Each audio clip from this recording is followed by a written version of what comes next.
প্রিয় বন্ধুরা, আজ তোমাদের সাথে যে বিষয়টা নিয়ে আমি আলোচনা করতে চলেছি সেটা হলো ক্যালকাটা ইউনিভার্সিটির আন্ডারে তোমরা যারা রাষ্ট্রবিজ্ঞান অনার্স নিয়ে ষষ্ঠ সেমিস্টারে পড়াশোনা করছো, তো তোমাদের যাদের যাদের ডিএসসি বি3 পেপারটা রয়েছে, citizenship in a globalizing world, এই পেপারটার নাম। তো তার 2021 সালের আর 2022 সালের যে 15টা শর্ট কোশ্চেন এসেছিলো সেগুলো নিয়ে আজকে আলোচনা করব। তাহলে আজকের ভিডিওতে টোটাল 30টা শর্ট কোশ্চেন নিয়ে আলোচনা করতে চলেছি, যেটা তোমাদের পরীক্ষার জন্য খুবই সাহায্যকারী হবে। তো দেখো, প্রথম 2021 সালে যে প্রশ্নটা এসেছিল, অ্যারিস্টটল কোন বইতে প্রথম নাগরিকত্বের তত্ত্ব গড়ে তোলেন? এটা হবে পলিটিক্স গ্রন্থে। বৈশ্বিক নাগরিকত্বের যে কোনো দুটি উপাদান উল্লেখ করো। বিশ্ব চেতনা ও বৈশ্বিক জ্ঞান। নাগরিকত্বের ধারণাটি কবে উদ্ভব হয়? প্রাচীন গ্রিসে অষ্টাদশ শতাব্দীতে। যে কোনো দুটি ধরনের নাগরিকত্বের উল্লেখ করো। জন্মগত নাগরিকত্ব আর অর্জিত নাগরিকত্ব। এরপর দেখো, জাতীয় নাগরিকত্ব ও বৈশ্বিক বা বিশ্ব নাগরিকত্বের মধ্যে একটি পার্থক্য উল্লেখ করো।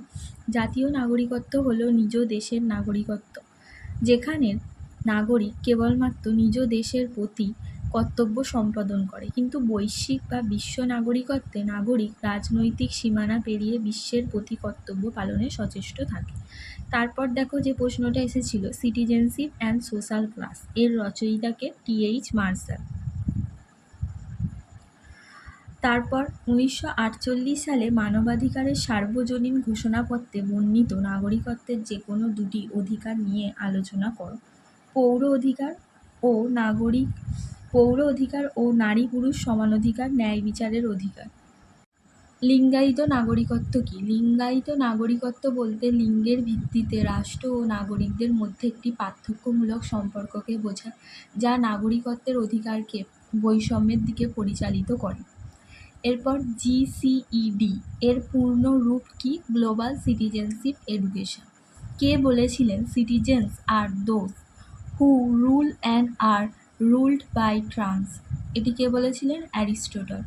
নাগরিক হিসাবে নারীদের ভোটাধিকার সমর্থনকারী একজন দার্শনিকের নাম জন স্টুয়ার্ট মিল। মহাজাগতিক বা কসমোপলিটানিজম এর ধারণাটি কে প্রচার করেছিলেন? Immanuel Kant. অবৈধ অধিবাসী ও শরণার্থীর মধ্যে পার্থক্য কি? একজন অবৈধ অধিবাসী হলেন এমন একজন ব্যক্তি যিনি নিজের স্বার্থে নিজ দেশ ছেড়ে অন্য দেশে স্থায়ীভাবে বসবাস করেন। আর শরণার্থী হলো কোনো ব্যক্তি যে সশস্ত্র লড়াই, নিপীড়ন বা প্রাকৃতিক দুর্যোগ থেকে বাঁচতে দেশ থেকে পালিয়ে যান এবং তার জীবনের ঝুঁকি থাকায় তাকে আন্তর্জাতিক সুরক্ষা দেওয়ার বিষয়ে স্বীকৃতি থাকে, যাদের উদ্বাস্তুও বলা হয়। এরপর দেখো, আধা নাগরিকত্ব কাকে বলে? যে নাগরিকত্বে নাগরিক সামাজিক অধিকার ভোগ করলেও রাজনৈতিক অধিকার ভোগ করে না, তাকে আধা নাগরিকত্ব বলে। এরপর কোন দিনটি বিশ্ব নাগরিক দিবস হিসাবে পালিত হয়? 21শে আগস্ট। তো এই 15টা প্রশ্ন ছিল তোমাদের 21 সালে যে প্রশ্নগুলো এসেছিল।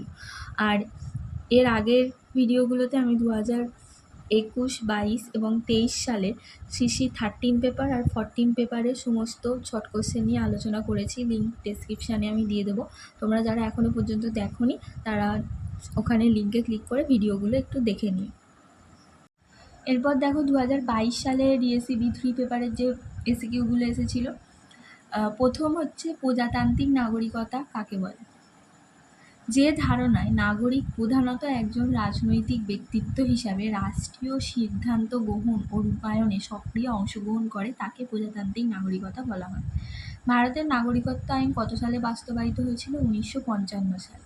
সক্রিয় নাগরিক অধিকার বলতে কী বোঝো? সক্রিয় নাগরিক অধিকার বলতে বোঝায় এমন এক অধিকার যা নাগরিককে রাষ্ট্রীয় সিদ্ধান্ত গ্রহণে ও রূপায়ণে সক্রিয়ভাবে অংশগ্রহণের সুযোগ করে দেয়। এরপর citizenship is full and equal membership in a political community. এটি কার উক্তি?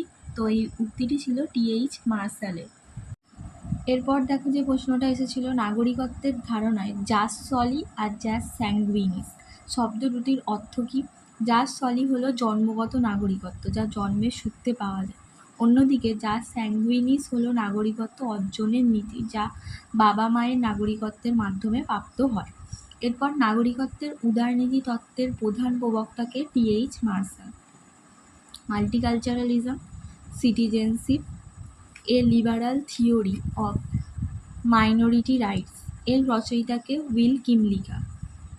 প্রজাসুলভ নাগরিকতা কাকে বলে? প্রজাসুলভ নাগরিকতা হলো একটি মর্যাদা যা নাগরিককে দেওয়া হয়, যা তাদের আইনি অধিকার ও সুযোগ সুবিধা উপভোগ করতে সক্ষম করে। এটা ভুলভাবে আমি লিখে ফেলেছি, ওটা সক্ষম করে হবে, তোমরা একটু ঠিক করে নিও। ICCPR কবে প্রণীত হয়? 16ই ডিসেম্বর 1966 সালে। তো এর ফুল ফর্মটাও তোমরা দেখে নাও, international covenant on civil and political rights. এরপর দেখো, কোন রাষ্ট্র প্রথম দ্বৈত নাগরিকত্বের ধারণাটি প্রবর্তন করে? ব্রিটেন। সাম্প্রতিককালে নাগরিকতা প্রশ্নে আন্তর্জাতিক শরণার্থী সমস্যার একটি উদাহরণ দাও। 1971 সালে পাকিস্তানের খান সেনাদের অত্যাচারে অতিষ্ঠ হয়ে বিপুল পরিমাণ পূর্ব পাকিস্তানি মানুষ ভারতে আশ্রয় নেয়, ফলে ভারত সরকার তাদের আশ্রয় দান সম্পর্কে সমস্যায় পড়ে। এরপর দেখো, মহাজাগতিক বা কসমোপলিটান নাগরিকত্বের একজন প্রবক্তার নাম লেখো। কান্ট। সংঘভিত্তিক নাগরিকতার একটি উদাহরণ দাও। সংঘভিত্তিক নাগরিকতায় ব্যক্তিগত স্বাধীনতা অপেক্ষা সম্প্রদায়গত বা সংঘের গুরুত্ব স্বীকৃত হয়, যেমন হচ্ছে পরিবার। পৃথকীকৃত নাগরিকত্বের একজন চিন্তাবিদের নাম হচ্ছে ম্যারিয়ন ইয়ং। ভারতে 2003 সালের নাগরিকত্ব সংশোধন আইন অনুসারে PIO শব্দটির সম্পূর্ণ রূপ কি? A person of Indian origins.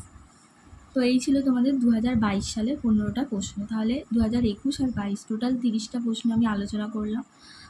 তোমরা যাদের ভিডিওটা ভালো লাগলো, মনে হলো যে ভিডিওটা অবশ্যই সাহায্যকারী, তারা অবশ্যই একটি লাইক করো, কারণ অনেক পরিশ্রম করে ভিডিওগুলো বানাতে হয়। আমারও এক্সাম রয়েছে সামনে, তার সত্ত্বেও আমি তোমাদের জন্য সময় বার করে ভিডিওগুলো তৈরি করছি, তো অনেকটাই আমাকে পরিশ্রম করতে হয়। তাই তোমাদের থেকে আমি একটা লাইক অন্তত আশা করি। আর ভিডিওটা তোমরা তোমাদের বন্ধুদের সাথে শেয়ার করে দাও, তাদেরও অনেকটা হেল্প হবে ভিডিওটা দেখে। আর 2021, 22, 23 সালের CC 13 আর 14 পেপারের সমস্ত শর্ট কোশ্চেন আমি দিয়ে দিয়েছি, ডিসক্রিপশানে লিঙ্ক দেওয়া থাকবে, তোমরা এখনও যারা দেখোনি তারা দেখে নিও।